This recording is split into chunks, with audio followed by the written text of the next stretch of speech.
فوراً خطر مرگ را حس کرد. بنابراین برای بقای نسل خودش وارد یک رابطه رسمی شد.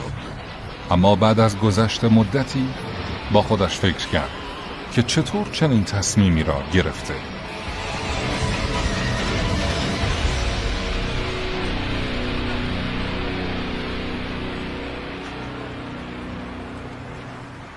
مبارزات کنگان، قسمت اول.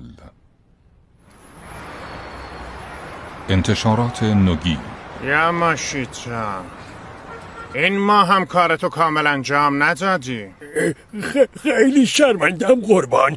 ماه بعد حتما جبران میکنم. ماه بعد جبران میکنی؟ هر ماه که داری همینو میگی. راستشو بخوای فکر میکنم دیگه اصلا نمیشه رو حرفات حساب کرد.